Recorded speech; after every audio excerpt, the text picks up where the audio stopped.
Good evening, traveler. Tonight, I would like to tell you about a place I once discovered while wandering through a quiet stretch of woodland. A place so old that even the forest itself seemed unsure of how long it had been there. They were only ruins, you see. But some ruins remember more than broken stone.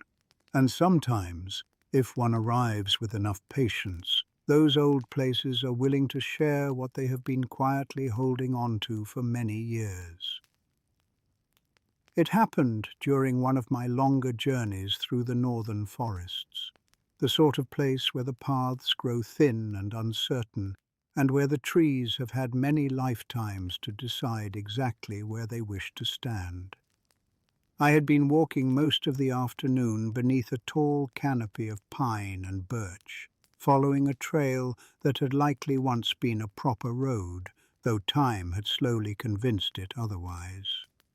The ground beneath my boots was soft with fallen needles and leaves, and the forest carried that deep, steady quiet that settles in places rarely disturbed by travelers.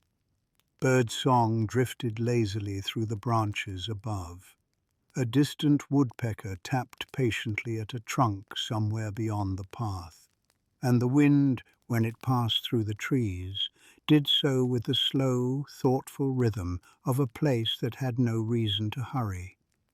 It was a peaceful stretch of land, the kind that encourages long thoughts and steady footsteps.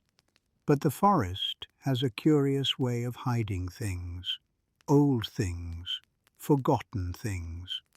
And every now and then, if one happens to walk in just the right direction at just the right hour, the forest allows a traveler to notice something that has been waiting there for a very long time. It was late afternoon when I first saw the stone.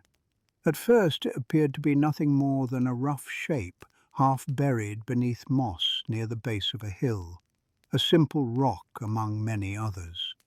But something about it caught my attention. Perhaps it was the way the edges met the earth. Or perhaps it was simply that instinct the forest teaches you over time, the quiet sense that something does not quite belong where it rests.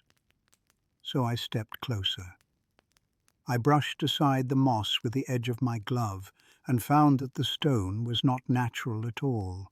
It had been shaped, cut carefully once upon a time by tools that had long since rusted away. And when I looked a little farther along the hillside, I noticed another, then another. Large blocks of weathered stone lay scattered among the roots of the trees, half swallowed by soil and creeping vines. Some had toppled sideways, others had sunk deep into the ground. Yet together they formed a pattern that slowly began to reveal itself the longer I stood there. Walls, or what had once been walls. Curiosity, as it often does, asked me to climb a little higher up the hill. The ground rose gently beneath the trees, and as I reached the top of the ridge, the forest parted just enough to reveal what remained beyond it. Ruins. Not the remains of a house or a farmstead. No.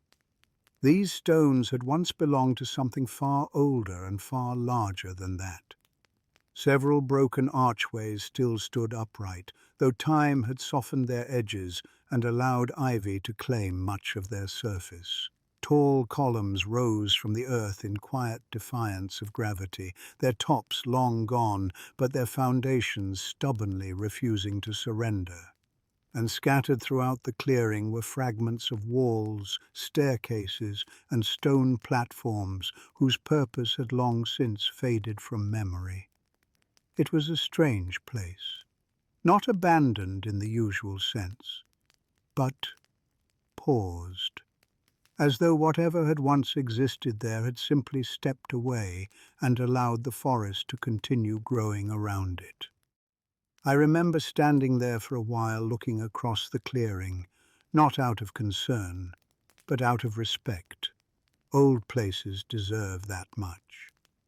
Eventually, The gentle argument between caution and curiosity resolved itself in the usual way.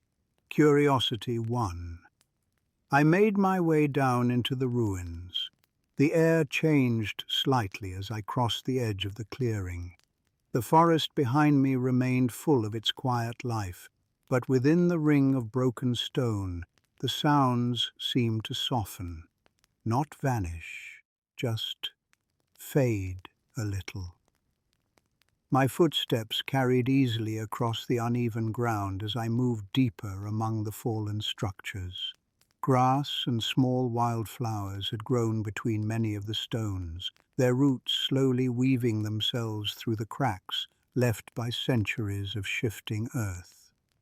Here and there, pieces of carved stone still hinted at what the place might once have been. Faint patterns decorated the sides of some columns. A fragment of a stairway curved downward into soil where the lower steps had been swallowed long ago. And near the center of the clearing stood the largest remnant of all, a circular structure of tall stone pillars. Only 6 remained standing, yet their arrangement was unmistakable. They had once supported a roof of some kind, a hall, perhaps, or a temple. The thought crossed my mind that this place might once have held great importance to someone, but that importance had clearly passed beyond the reach of living memory. The stones carried no symbols I recognized, no carvings that might have offered a name, just age, quiet, patient age. I walked slowly through the circle of pillars, brushing my hand lightly against the rough surface of one as I passed. The stone felt cool beneath my fingers, and strangely smooth, as though countless hands had done the same thing long before mine arrived. The center of the circle held nothing now but a patch of open ground. Yet something about the place felt intentional, as though the emptiness itself had once been part of its design. I might have continued exploring without giving it further thought, had it not been for the sound. A single stone shifted somewhere behind me, not loudly, just the faint scrape of something small sliding against the ground. I turned. Nothing moved. The clearing remained as still as it had been before. Wind stirred gently through the branches overhead, carrying a few leaves across the ruins.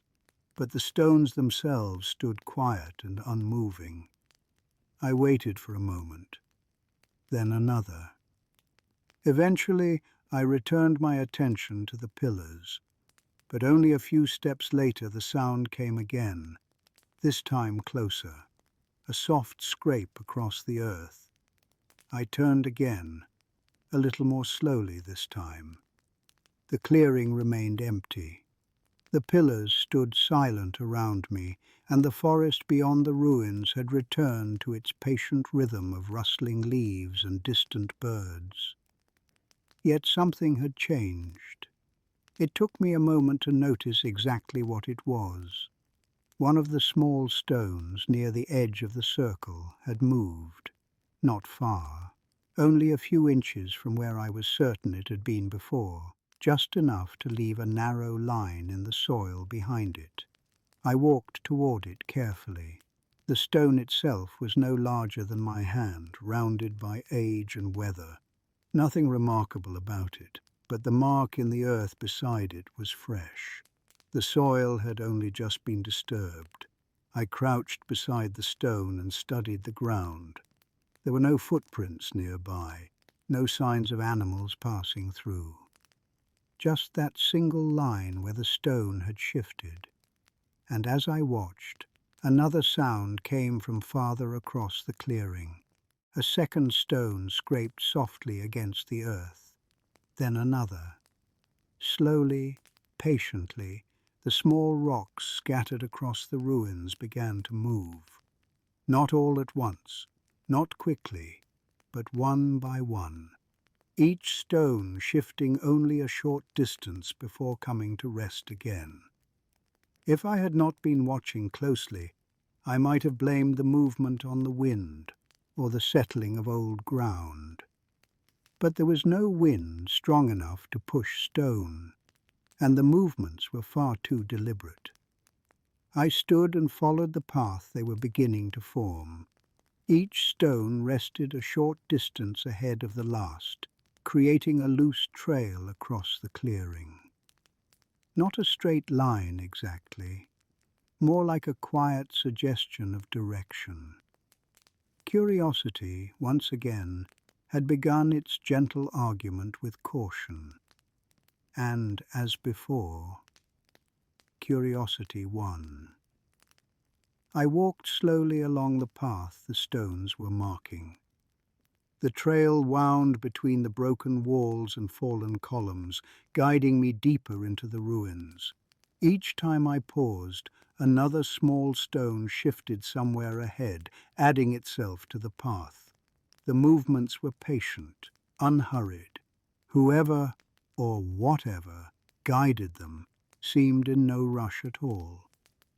Eventually the stones led me to the far side of the clearing. There, partly hidden beneath a cluster of ivy and low branches, stood another structure, smaller than the circle of pillars, but far more intact. 4 thick stone walls surrounded a square chamber open to the sky above.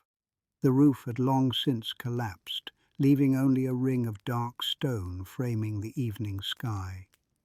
I stepped inside. The ground here was different. The soil had been cleared away at some point long ago, revealing a flat stone floor beneath. At the center of the chamber sat a shallow stone basin. It might once have been a fountain, or perhaps something used for ritual. Now it held nothing but dust and fallen leaves. As I approached, another stone slid across the floor behind me. I turned to see it come to rest beside the basin. Then another joined it, and another, until 4 stones rested around the edge of the basin like small, quiet markers. I looked down into the basin itself. At first it appeared empty, but as I brushed aside the layer of leaves inside, something metallic caught the last of the fading sunlight. A lantern, old, very old. Its iron frame had darkened with age, but the shape of it remained strong. The glass panels were cloudy with soot and time, though none of them had shattered. It had been placed carefully within the basin, as though someone had meant for it to stay there for a long time. I lifted the lantern from the stone. It was heavier than I expected, though still intact. Inside the frame rested a small oil chamber and a wick that had long since dried. But the lantern itself was not ruined, just forgotten. Behind me, another small stone moved. When I turned, I saw that the 4 stones around the basin had shifted slightly closer together, almost encouragingly, and that was when I understood. The ruins did not need rebuilding. They did not need clearing or restoring. What they needed was light. I searched my pack. Traveling as long as I had teaches a person to keep certain small things close at hand. A small flask of lamp oil, a scrap of cloth, and a flint striker. I cleaned the lantern glass as best I could, wiping away the thickest layers of soot until the fading evening light could pass through again. Then I poured a little oil into the lantern's chamber and adjusted the old wick. It had grown brittle with time, but not beyond use. The ruins around me remained perfectly still as I worked. No more stones moved. No sounds disturbed the quiet air. The forest beyond the broken walls had begun its slow transition toward night. I struck the flint. The first spark faded quickly. The second caught. A small flame rose at the tip of the wick. For a moment, Nothing happened. The lantern glowed softly in my hand, its light flickering against the stone walls. Then the ruins changed. The shadows along the pillars deepened and stretched across the clearing, and within those shadows, shapes began to appear. At first they were faint, little more than darker patches against the dimming evening light. But slowly, as the lantern's glow strengthened, those shadows began to take form. Figures, dozens of them. They stood quietly among the ruins, some near the broken walls, others between the tall pillars. Their shapes were not solid, nor were they frightening. If anything, they seemed calm, like memories waiting patiently to be acknowledged.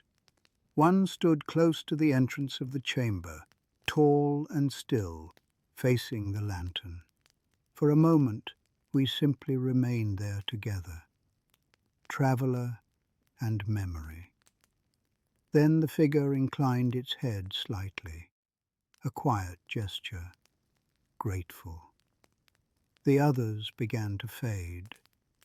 One by one, the shadowy forms dissolved into the growing darkness of the ruins, their shapes returning to the silent stone where they had waited for so long. The tall figure remained a moment longer. Then it too began to soften into the night, not vanishing abruptly, just resting. The lantern's light continued to glow steadily. The ruins had grown quieter, not empty, but peaceful. I carried the lantern back to the circle of pillars and placed it carefully in the center where the open ground waited. Its warm light spilled across the old stone, touching each pillar in turn. And for the first time since I had arrived, the clearing felt complete. The forest around the ruins resumed its gentle sounds, wind in the leaves, the distant call of an owl, life continuing its quiet work. I stayed there a little while longer, just long enough to be certain the lantern would burn steadily through the night. Then I stepped back through the ruins and returned to the forest path. Behind me, the lantern's glow remained visible between the trees, a small light, patient and warm among the ancient stones. Perhaps other travelers will see it someday, or perhaps the forest will keep its secret a while longer. Either way, the ruins no longer wait in darkness. The fire beside you is burning low now, traveler. The night beyond the trees has grown quiet, and somewhere deep within an old forest, a lantern still glows softly among the haunted ruins. You are safe to rest. Good night, my friend. May the paths you follow always lead you to places that remember kindness, and may every forgotten light you find be one worth restoring.